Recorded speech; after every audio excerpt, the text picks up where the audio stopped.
लो जी दोस्तों, आज 2020 world cup का फाइनल है। India versus New Zealand, Ahmedabad cricket stadium. अब देखना है अहमदाबाद का इतिहास बदलता है या नहीं, भारतीय टीम क्या करती है। लेकिन भारत और न्यूजीलैंड से परे एक मैच और चल रहा है, मोहम्मद कैफ वर्सेज मोहम्मद आमिर। अब ये फंडा क्या है, आप सभी जानते हैं कि जैसे मोहम्मद आमिर ने प्रेडिक्शन की थी, पहले प्रेडिक्शन की थी कि भारत सेमीफाइनल में भी नहीं पहुंचेगा,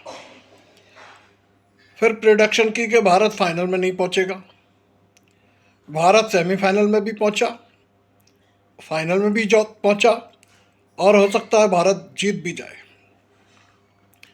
अब आप जब प्रेडिक्शन करते हैं, ये आपका अधिकार है, आप कोई भी प्रेडिक्शन दे सकते हैं, सबकी अपनी अलग अलग राय होती है। लेकिन यहाँ एक बात और भी मैं जोड़ूंगा कि आप जो प्रेडिक्शन देते हैं उस पर लोगों की राय भी अलग अलग होती है और लोगों को अपनी राय रखने का अधिकार है। भाई, मैंने अगर कोई वीडियो डाली है तो ज़रूरी नहीं है कि सब मेरे फेवर में ही बोलेंगे। तो मोहम्मद आमिर को ये बात सोचनी चाहिए थी। आपने प्रेडिक्शन रखी, आपने इंडिया को सेमीफाइनल से बाहर दिखाया, फाइनल से बाहर दिखाया, ये आपकी प्रेडिक्शन है, कोई उससे लेना देना नहीं। आप कुछ भी बोल सकते हैं, बोलने के लिए आप स्वतंत्र हैं। लेकिन आपकी प्रेडिक्शन पर मोहम्मद कैफ भी अपनी राय रखने के लिए स्वतंत्र हैं।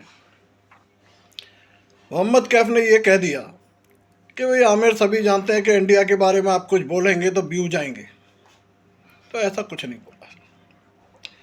लेकिन मोहम्मद आमिर ने जो कहा वो एक क्रिकेटर को शोभा नहीं देता। एक क्रिकेट ये लैंग्वेज नहीं है।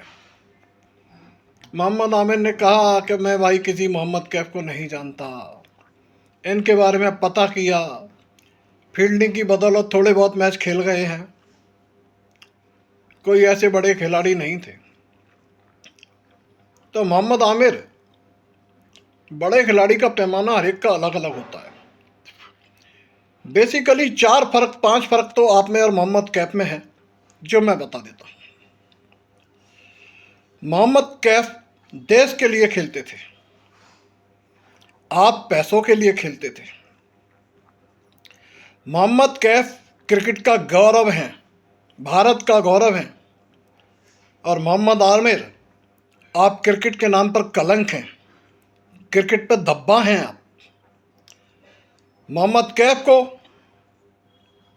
उनकी उपलब्धियों के लिए सराहा गया, लेकिन आपकी उपलब्धि पर आपको जेल भेजा गया। आप मैच फिक्सिंग कांड में पकड़े गए, आपने अपने देश के साथ गद्दारी की। मोहम्मद कैफ ने कभी भारत के साथ गद्दारी नहीं की, भारत के लिए खेले, भारत के लिए जी जान से खेले। लेकिन आपने क्या किया, पैसे लेकर नो बॉल कर दी। तो आपका क्रिकेट कैरियर धब्बों से, कलंकों से भरा पड़ा है। आप क्रिकेट इतिहास के कलंकित खिलाड़ी हैं। आप पैसों के लिए खेलते हैं, आप सटोरियों के लिए खेलते हैं, देश के लिए नहीं खेलते। तो कुछ फ़र्क तो आप में, और सबसे बड़ा फ़र्क, मोहम्मद कैफ हिंदुस्तानी हैं और आप पाकिस्तानी हैं, जो जन्मजात बिकाऊ होते हैं। जैसे आप बिक गए थे, आपकी कंट्री के आसिफ खान भी बिक गए थे, सलमान बट भी बिक गए थे, और भी बहुत से क्रिकेटर हैं आपके यहाँ जो मैच फिक्सिंग में पकड़े गए। और रही कैफ की बात, आपने कहा वो फील्डिंग के बलबूते खेल गए, तो ये कैफ का प्लस पॉइंट था। बल्लेबाजी तो उनकी अद्भुत थी ही, लेकिन उनमें इतनी क्षमता थी कि फील्डिंग के बेस पर ही उन्हें 11 में चुन लिया जाए। बल्लेबाजी तो उनका प्लस पॉइंट रही। आपने ये बात बिल्कुल सोले आने सत्य कही कि कैफ में इतनी क्षमता थी कि केवल फील्डिंग के बेस पर ही वो किसी भी प्लेइंग 11 में अपना स्थान बना सके। तो मोहम्मद आमिर, जिनके घर शीशे के होते हैं, वो दूसरों के घर पर पत्थर नहीं फेंकते। आपकी इस मुद्दे पर क्या राय है, अपने कमेंट्स करें, मेरे चैनल को सब्सक्राइब करें। जय भारत, जय हिंद।